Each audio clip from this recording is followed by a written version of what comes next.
రైతు బంధు ఇవ్వటం వల్ల వాళ్ళ పూర్తి ఆర్థిక పరిస్థితి మెరుగుపడిందని కాదు, కానీ మనుషులు ఒక ఆర్థికపరమైన క్రైసిస్లోకి వెళ్ళి, హోప్లెస్నెస్లోకి వెళ్ళి ప్రాణం తీసుకుందాం అనే ఒక స్థితి ఉంటుంది కదా, ఆ స్థితి రాకుండా ఈ ప్రభుత్వం నుంచి వచ్చే డబ్బులు వాళ్ళని ఉపశమనం ఇస్తున్నాయి. వాళ్ళకి ఇవ్వటం వల్ల అంత ఎక్స్ట్రీమ్ స్టెప్స్ తీసుకోవట్లేదు. అయినప్పటికీ కొంతమంది వాళ్ళ చేతిలో కానీ అంత అమౌంట్స్లో అప్పుల్లో పడ్డ వాళ్ళు ఆత్మహత్యలు చేసుకున్నారు. 7,000 మంది ఆత్మహత్య చేసుకున్నారు. కాబట్టి ఆత్మహత్యలు తగ్గినాయి. పాలమూరు జిల్లాలో వలసలు తగ్గినాయి. ఏ ఊరో, ఏ ప్రాజెక్టో, ఏ రాష్ట్రమో తెలియకుండా కుటుంబంతో సహా ముసలి వాళ్ళని ఇళ్లలో వదిలిపెట్టి భార్యా పిల్లల్ని తీసుకొని ఎక్కడికో వెళ్ళి పంజాబ్కో, కాశ్మీర్కో, గుజరాత్కో వెళ్ళి పని చేసుకుంటూ వెళ్ళే పాలమూరు కట్టుకూలీలు ఇవాళ వెళ్ళట్లేదు అట్లా. కానీ ఎందుకు వెళ్ళట్లేదంటే రాజశేఖర రెడ్డి హయాంలో సగంలో వదిలిపెట్టిన ప్రాజెక్టులు పూర్తి చేయడం వల్ల కావచ్చు, ఈ 5-6 ఏళ్ళుగా వర్షాలు బాగా ఉండటం వల్ల కావచ్చు, మహబూబ్నగర్లో కూడా నీరు అందుబాటులో ఉంటుంది, వ్యవసాయం ఎంతో కొంత నడుస్తుంది. కాబట్టి వాళ్ళు అక్కడే స్థిరంగా ఉంటున్నారు. కానీ కుటుంబాలు పెరుగుతాయి కదా, ఒకళ్ళు వ్యవసాయం మీద ఉంటారు, ఇంకొకళ్ళు ఏం చేయాలి? ఇప్పుడు ఇంతకుముందులాగా మూకుమ్మడి వలస వెళ్ళటం కాకుండా ఇండివిజువల్స్గా హైదరాబాద్కి వచ్చి ఆటోలు నడుపుకోవటం. హైదరాబాద్ వాళ్ళ అడ్డాల మీద ఎక్కువగా మహబూబ్నగర్ కూలీలే కనిపిస్తారు. అంటే హైదరాబాద్ వలసలు ఉన్నాయి కానీ దూరదేశ వలసలు లేవు.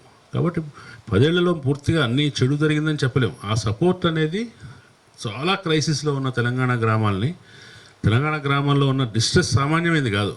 ఆ డిస్ట్రెస్ లేకపోతే అసలు తెలంగాణ రాష్ట్రం వచ్చేది కాదు, ఉద్యమం అంత ఉద్ధృతమయ్యేది కాదు. ముఖ్యంగా 1995 నుంచి 2000 వరకు వరంగల్ జిల్లాలో 200 మంది పత్తి రైతులు, 97, 98, 99లో మహబూబ్నగర్ జిల్లాలో ఆకలి చావులు, ఆత్మహత్యలు. ఈ నేపథ్యం నుంచి కదా ఒక చంద్రబాబు నాయుడు మీద వ్యతిరేకత వచ్చింది. చంద్రబాబు నాయుడు ఈజ్ఈక్వల్ టు ఆంధ్ర పాలన, ఈజ్ఈక్వల్ టు వ్యవసాయ సంక్షోభం, ఈజ్ఈక్వల్ టు ఆత్మహత్యలు అనే ఒక ఈక్వేషను ప్రజలు నమ్మటానికి కారణం ఏంటి? 2004లో రాజశేఖర రెడ్డి అధికారంలోకి తీసుకురావడం అనేది తెలంగాణ ఆకాంక్ష లేదా? ఉంది కదా. కాబట్టి ఈ నేపథ్యం నుంచి తెలంగాణ వచ్చింది. కాబట్టి ఆ తెలంగాణ డిస్ట్రెస్ ఏదైతే ఉందో, రూరల్ డిస్ట్రెస్ అనేది, ఆ రూరల్ డిస్ట్రెస్ని చాలా వరకు ఉపశమింపజేస్తారు. అంటే పరిష్కరించలేదు దాన్ని. మనుషులు సావుదాకా వెళ్లకుండా కలిగే ఉపశమనాన్ని సంక్షేమ పథకాలు ఇస్తూ వచ్చాయి. కానీ అది సరిపోదు. మళ్ళీ ఇవాళ ఇప్పుడు 5-6 కాళేశ్వరం నీళ్ళు వచ్చాయా లేదని పెద్ద డిబేట్. నీళ్ళు వచ్చాయా లేదా పక్కన పెడదాం. కాళేశ్వరం రాకుండా మిడ్మానేర్ నుంచో, ఎల్లంపల్లి నుంచో, మధ్యలో నుంచి కూడా వచ్చి ఉండొచ్చు నీళ్ళు. చెరువులు అయితే నింపుతున్నారు. 6-7 ఏళ్ళ నుంచి అయితే చెరువులు నిండుతున్నాయి, వర్షాలు పడుతున్నాయి, దుర్భిక్షం లేదు. కాబట్టి చూడటానికి అంతా బాగుంది. కానీ అండర్లయింగ్గా ఏదో సంక్షోభం యొక్క ఆనవాళ్ళు కొనసాగుతూనే ఉన్నాయి. ముఖ్యమైన విషయం, తెలంగాణలో వ్యవసాయ భూమి చాలా వేగంగా పరాయిల చేతిలోకి వెళ్తుంది. రియల్ ఎస్టేట్లోకి వెళ్తుంది. ఇంకొకటి ఫామ్ హౌస్ల రూపంలోకి మారుతుంది. ఇంకొకటి వ్యవసాయం చెయ్యని వాళ్ళు ఆస్తిగా కొనిపెట్టుకునే కొనుగోళ్ళ వల్ల పడవలో పడుతుంది. చాలా వేగంగా తగ్గుతుంది.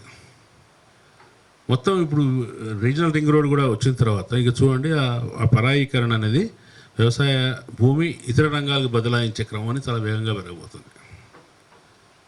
ఈ క్రమాలు మార్కెట్ పరిణామాల వల్ల దానంతట అది జరుగుతున్న పరిణామాలుగా కనిపిస్తాయి. కానీ ఇట్లా జరగటానికి ప్లానింగ్ కూడా చేస్తున్నాం. రీజనల్ రింగ్ రోడ్ అని ప్లాన్ చేస్తున్నామంటే అర్థం ఏంటి? మరింత భూమిని వ్యవసాయం నుంచి మళ్ళిస్తున్నాం కదా.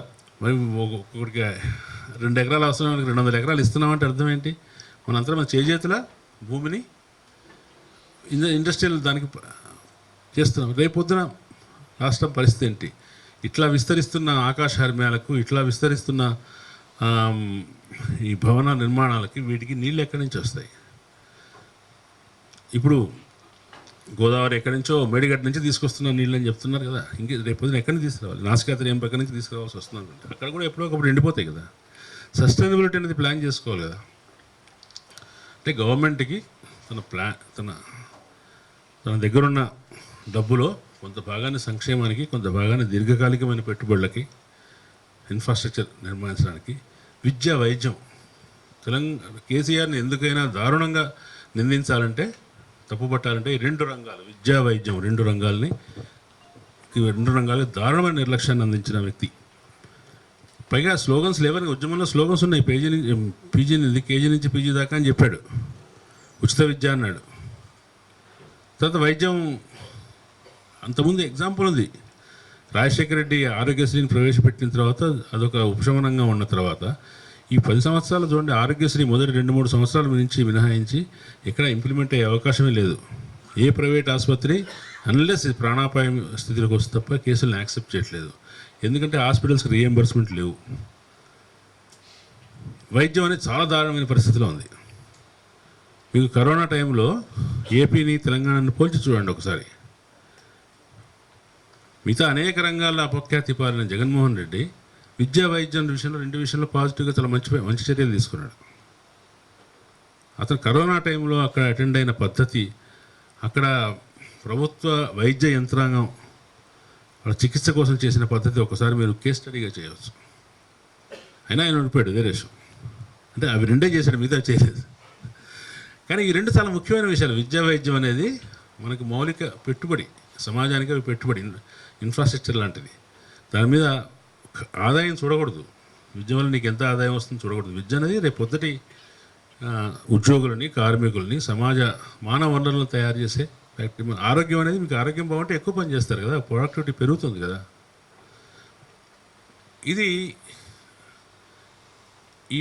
ఈ దృష్టి లేకపోవటం, సమగ్రంగా ఆలోచించాలంటే సిద్ధాంత వ్యతిరేకత అనేది కేసీఆర్ కానీ ఎవరికైనా కానీ కేవలం తెలంగాణ విషయంలోనే కాదు, పరిపాలనా విషయంలో కూడా ఒక దృష్టి, అవగాహన, దృక్పథం ప్రకారం వెళ్ళాలని లేదు. కోదండరామ్ గారు ఒక వ్యాసంలో అన్నారు, కేవలం మన ప్రభుత్వం కావాలని కోరుకోవడం మాత్రమే కాదు, మన ప్రభుత్వంలో మన అభివృద్ధి కావాలని కోరుకోవాలి. మన అభివృద్ధి అంటే ఏంటి? అభివృద్ధి అనేది రాజకీయ దృక్పథం లేకుండా ఉండదు. విడిగా రాజకీయ దృక్పథంతో కూడిన అభివృద్ధి ఉంటుంది. ఒకరికి ఒక రకమైన దృక్పథం ఉంటే వాడికి ఆ రకమైన అభివృద్ధి విధానం ఉంటుంది. ఆ రాజకీయ దృక్పథంతో కూడిన అభివృద్ధిని నువ్వు అమలు చేయాలంటే నీ పాలనలో, నీ పరిపాలనలో కొన్ని విలువలు ఉండాలి. ఆ విలువల ఆధారంగా చేయాలి. నీకు ప్రాధాన్యాలు ఉండాలి. ఇది అవసరం నీకు, ఇది నేను చేస్తాను, ఇది నేను ఆపుతాను, దీన్ని ప్రమోట్ చేస్తాను అనేది ఒకటి ఉండాలి.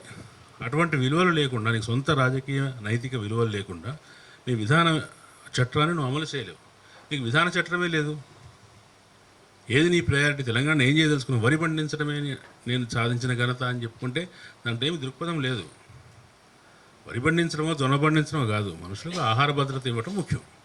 ఆహార భద్రతలో అన్ని రకాల పోషకాహారాలు, స్టేపుల్ ఫుడ్స్, న్యూట్రియంట్స్ అన్నీ ఉండాలి. అది చెప్పాలి. కానీ మా కళ్ళకి ఎదురుగా నీళ్లు కనిపిస్తున్నాయి చూసారా, ఇక్కడి నుంచి అక్కడ దాకా నీళ్లు కనిపిస్తున్నాయి. ఇన్ని బస్తాలు, ఎన్ని మెట్రిక్ టన్నులు? ఎందుకు అన్ని మెట్రిక్ టన్నులు? ప్రశ్న వేసుకోవాలి కదా. ఎందుకన్ని 100 అంతస్తుల భవనాలు ఎందుకు అని ప్రశ్న కూడా వేయచ్చు. అదే అభివృద్ధి అంటే మనకి చెప్పలేం. అది అభివృద్ధి కాదు అనుకునే వాళ్ళు కూడా ఉంటారు. అప్పుడు మనకు సమస్య వస్తుందంటే మనం ఆలోచించే పద్ధతికి, నువ్వు ఆలోచించే పద్ధతికి తేడా ఉంది. కాబట్టి ఇట్లా ఆలోచించాలి అని ప్రభుత్వానికి చెప్తాం.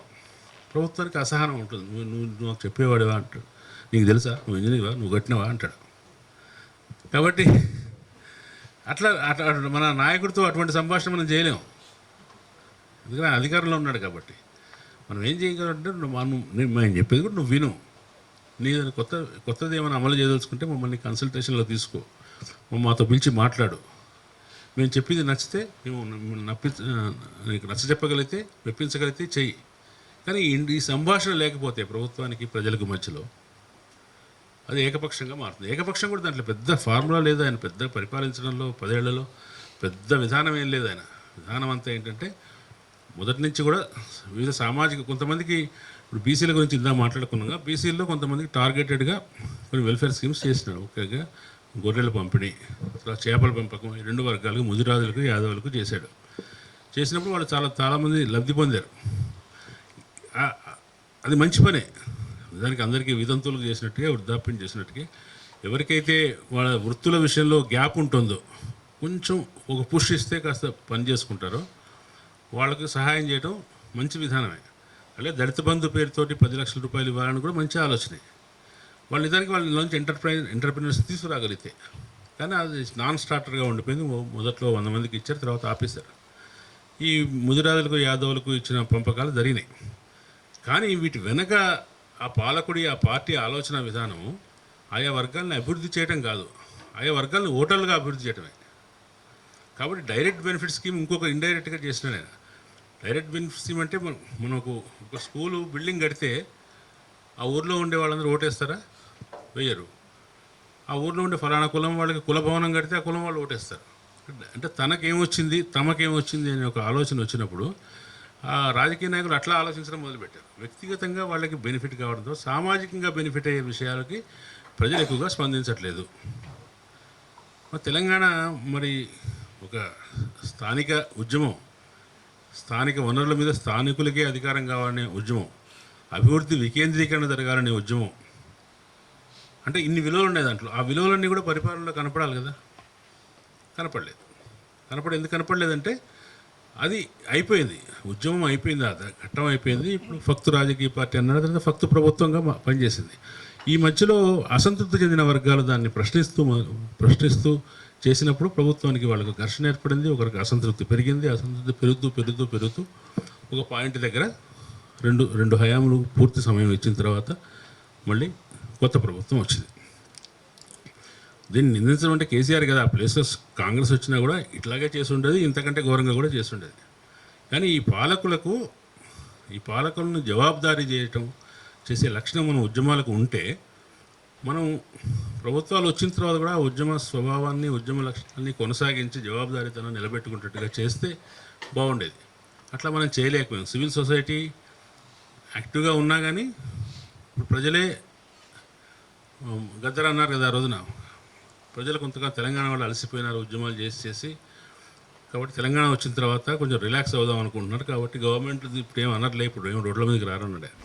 కరెక్టే, నిజమే. 60-70 ఏళ్ళ నుంచి నిరంతరాయంగా ఏదో ఒక స్ట్రగుల్లో ఉంటున్న తెలంగాణ వాళ్ళు కాసేపు రెస్ట్ తీసుకోవాలనుకోవడం సహజమే. కానీ రెస్ట్ తీసుకున్న తర్వాత ఎప్పుడో ఒకప్పుడు మేల్కొంటారు కదా. మరి ఇంత కష్టపడ్డాం కదా, ఇన్ని చర్చలు చేసినాం కదా, ఇన్ని డిమాండ్లు చేసాం కదా, ఇట్లా ఉండాలని కలలు కన్నాం కదా, అట్లా లేదేంటి తెలంగాణ అనే ఒక ప్రశ్న వస్తుంది. ఇప్పుడు ఎదురుగా కనిపిస్తున్న తెలంగాణ ఏంటంటే, ఓకే చేతిలో డబ్బులు కనిపిస్తున్నాయి, అందరు ఏదో పచ్చగా ఉన్నట్టే కనిపిస్తుంది. కానీ పచ్చగా కనిపిస్తున్న తెలంగాణ లోపల ఏదో ఒకటి కుళ్ళిపోతుంది. జీవిత విధానంలో ఏదో రోగం ఏదో వస్తుంది. అన్నిటికంటే ముఖ్యమైనది 10 సంవత్సరాల కాలంలో శవంతో వచ్చింది, ఇక్కడ వచ్చింది, నైతికత లేదు. నా దగ్గరున్న ఎమ్మెల్యేలని తీసుకుపోతాడు, నీ దగ్గరున్న ఎమ్మెల్యేని తీసుకుపోతానని రేవంత్ రెడ్డి అంటాడు, నువ్వు తీసుకుపోలేవని కేసీఆర్ అంటాడు. అది తీసుకుపోతాను ఎందుకు అంటున్నాడు అంటే, నీ దగ్గర ఎమ్మెల్యేలు అమ్ముడు పోతారని అర్థం కదా. అంటే అమ్ముడు పోవడానికి ఎవరికి అభ్యంతరం లేదు, కొనుక్కోవడానికి ఎవరికి అభ్యంతరం లేదు. అంటే ఇట్లా ఉండేది కాదు 2014 కంటే ముందు తెలంగాణ రాజకీయం. కొంతమంది అయినా కట్టుబడుతూ ఉండేవాళ్ళు. ఫిరాయింపులు చేయగలటం,